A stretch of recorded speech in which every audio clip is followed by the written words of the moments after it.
आज हम लोग उस कहानी की शुरुआत कर रहे हैं जिस समय अपने भारत में अध्यात्म का उदय हो रहा था और उस समय महात्मा बुद्ध का जन्म हुआ था।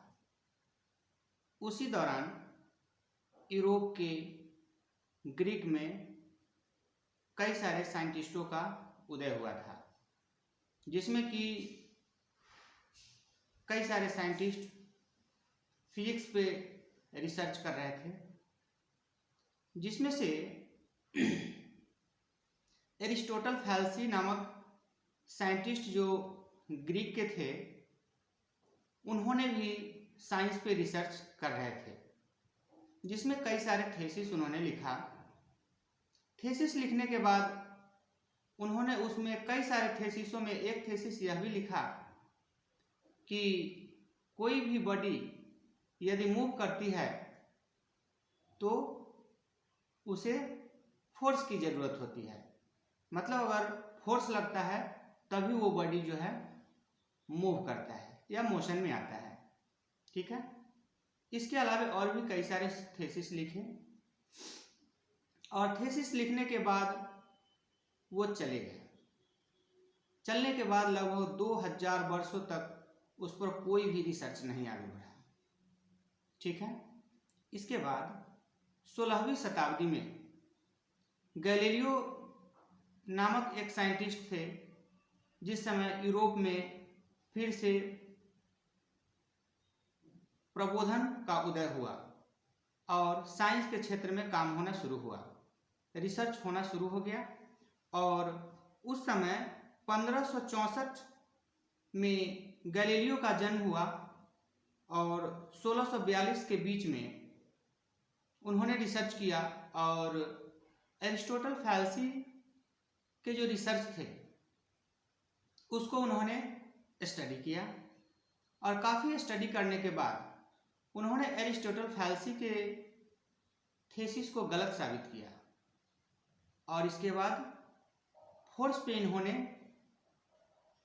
कई सारे थेसिस लिखे और विस्तार से इन्होंने एक्सप्लेन किया। ठीक है। और कहा कि ये जो फोर्स है जिसके कारण बॉडी मूव करती है, लेकिन फोर्स के कारण ही बॉडी मूवेबल बॉडी है वो रुकती है।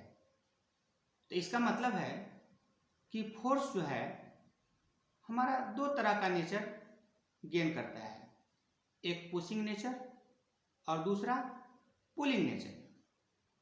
तो यहाँ से हमने देखा कि पुलिंग नेचर और पुशिंग नेचर है फोर्स का।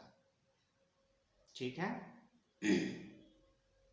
इसके बाद कई सारे थेसिसों के स्टडी करने के बाद गैलीलियो ने एक स्टेटमेंट दिया जिसे हम लोग आज लॉ ऑफ इनर्शिया के रूप में जानते हैं। उन्होंने कहा कि कोई भी बॉडी यदि रेस्ट में है तो वह रेस्ट में रहना चाहती है, अगर कोई भी बॉडी यदि मूव कर रही है तो वो मूव करना चाहती है, तब तक जब तक कि कोई बाहरी फोर्स ना लगे। ठीक है। और इसके बाद जो है 1642 में गैलीलियो अपने सारे थेसिस को लिख करके और वो भी चल दिए। फिर इसके बाद सर आइजक न्यूटन का जन्म होता है 1642 में, नहीं सॉरी 1643 में। और 43 में जन्म के बाद फिर वो गैलीलियो के थेसिस को स्टडी करते हैं और स्टडी करने के बाद वह अपना जो गैलीलियो के द्वारा लॉ ऑफ मोशन का थेसिस दिया हुआ था उसे वो अपने फर्स्ट लॉ ऑफ मोशन में फॉर्मुलेट करते हैं। ठीक है। और इसमें कहते हैं कि दुनिया का कोई भी बॉडी यदि रेस्ट में है तो वह रेस्ट में रहना चाहेगी, अगर कोई बॉडी यदि मूव कर रहा है तो मूव करना चाहेगी तब तक जब तक कि कोई बाहरी फोर्स ना लगे। ठीक है, तो इस तरह से न्यूटन ने न्यूटन्स लॉ में जो फर्स्ट लॉ ऑफ मोशन दिया वो गैलीलियो के लॉ ऑफ इनर्शिया को ही अपने लॉ में फॉर्मुलेट कर दिया। ठीक है, इसके बाद यहाँ पे और भी काफ़ी अच्छे तरीके से एक्सप्लेन किया। जैसे मान लीजिए कि हम लोग यहाँ पे क्या करते हैं कि अगर कोई बॉडी है, जैसे मान लीजिए बस में यदि हम ट्रैवल कर रहे होते हैं तो हमारा बॉडी मूव कर रहा होता है, और जैसे ही यदि ब्रेक लगती है गाड़ी में तो हम आगे की ओर झुक जाते हैं।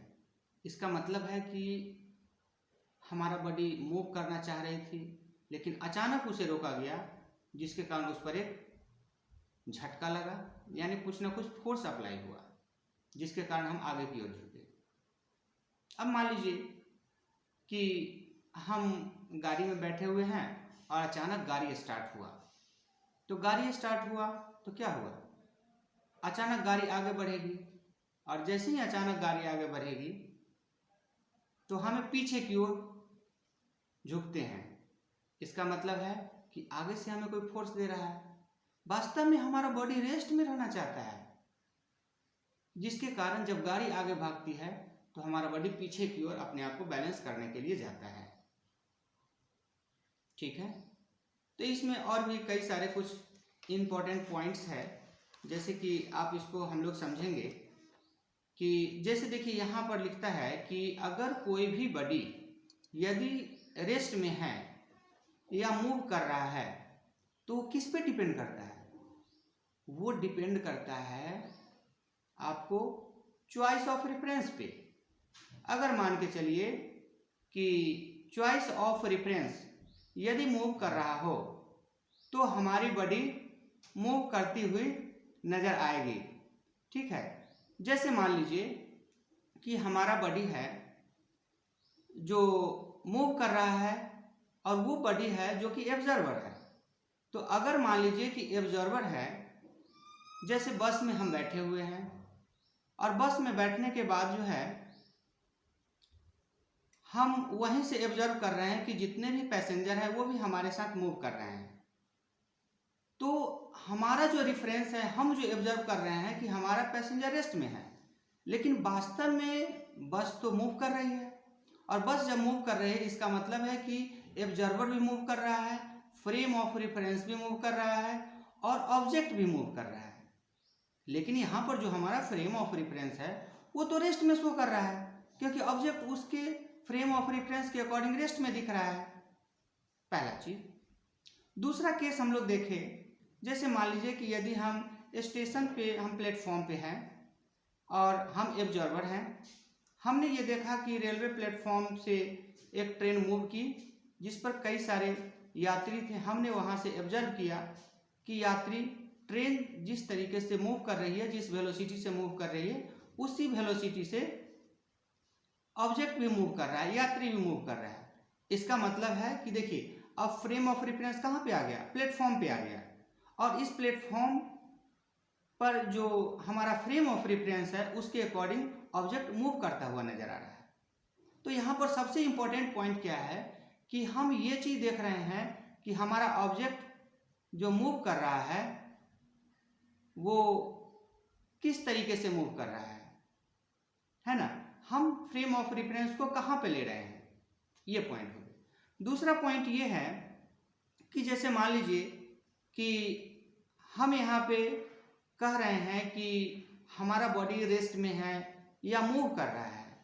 इसका जो हम लोग मैथमेटिकल एक्सप्रेशन है, जिसे हम लोग किस में देखते हैं, इसको हम लोग सेकेंड लॉ ऑफ मोशन में इसके मैथमेटिकल एक्सप्रेशन को देखेंगे। ठीक है। तीसरा पॉइंट एक और है जो कि इनर्शिया के बारे में बातचीत कर रहा है। तो इनर्शिया वास्तव में क्या होता है, इनर्शिया यहाँ पर जिस तरीके से यहाँ पे देखा गया कि इनर्शिया जो है जितना बड़ा ऑब्जेक्ट है उतना बड़ा जो है उतना ज़्यादा इनर्शिया लगेगा। ठीक है। तो इनर्शिया को जो यहाँ पे डिफाइन किया गया है कि फोर्स जितना लगेगा और जितना मास होगा उसी के रिस्पेक्ट में इनर्शिया भी होगा। यानी कि इसको हम लोग ऐसा कह सकते हैं कि अगर inertia is such as a mass, inertia अगर एक तरह का मास है तो mass is equal to force by acceleration. यानी कि यहाँ पर फोर्स जितना ज़्यादा लगेगा और मास जितना कम होगा उतना ही जो है यहाँ पर मास ज़्यादा होगा, और मास ज़्यादा होगा तो यहाँ पर क्या होगा, इनर्शिया ज़्यादा होगा। ठीक है, तो इस तरीके से यहाँ पर जो है आपका एक रिलेशन होता है। तो इस इतिहास का जो करंट ऑब्जर्वेशन है इस भाग में इतना ही। मिलते हैं हम लोग अगले भाग में।